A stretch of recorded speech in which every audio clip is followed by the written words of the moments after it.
Nagbabala ang pulisya sa publiko kontra sa love scam lalo na ngayong buwan ng Pebrero. Samantala, naitala ng Batangas City Police ang nasa 20 reklamo kaugnay sa naturang scam nitong 2023. Alamin yan sa report ni Paul Hernandez.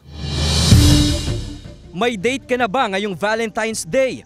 O hopeful pa rin na baka sakaling makatagpo ng the one online? Nakakatakot pag online. Malay mo, baka scammer lang yon, baka ikaw ay gagamitin lang. Mahalaga kasi yung kilala mo talaga siya sa personal, at least hindi yung sa iba sa online mo lang nakikilala. Mahirap kasi pag sa online baka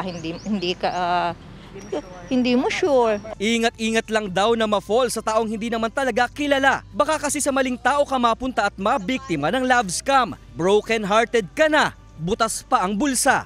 Dahil sa isang pindot lang po natin, maaari na po tayong magkaroon ng problema. Dahil sa online scamming po, ang apektado po ay ang biktima. Iba-iba ng araw ang anyo ng mga love scammers ayon sa isang citizen group na Scamwatch Pilipinas. Kilatisin, baka isa na pala ito sa nanliligaw sa'yo. Una sa 8 profile ng mga love scammers na inilabas ng grupo, sina sad boy at sad girl na may mga malulungkot na kwento. Pwede rin namang servicemen na nagpapakilalang foreigner o di kaya'y miyembro ng militar. Si escort na dadaanin ka sa nakahuhumaling na profile picture. Ingat din kay investor na nag-aalok ng investment. May seducer na ginagawang pang-akit ang itsura. The blackmailer na gagawing panakot sa iyo ang mga ibinahagi mong masaselang litrato. Sina the slow burn ang sobrang magpa-fall. At ang predator na target ay mga mas bata. Kasi lahat ng scam pare-pareho eh. They deal with trust.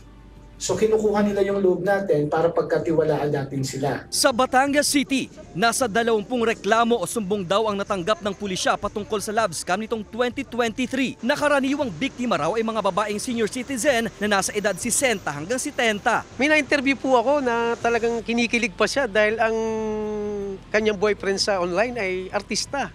Si Kevin Costner pa nga po, pinakita niya, talagang nagsisend sa kanya ng mga messages na love siya. Siyempre, kilig na kilig po. And then, nung nag-aas na po ng pera, siyempre magtataka ka, nagpipretend po sila na may something na may crisis sa kanila.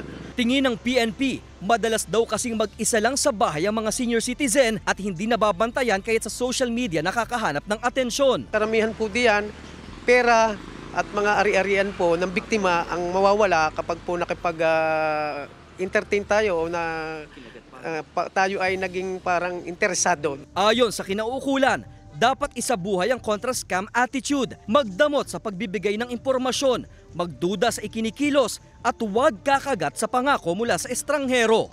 Kasama si Buhay Adante Jr., Paul Hernandez, Balitang Southern Tagalog.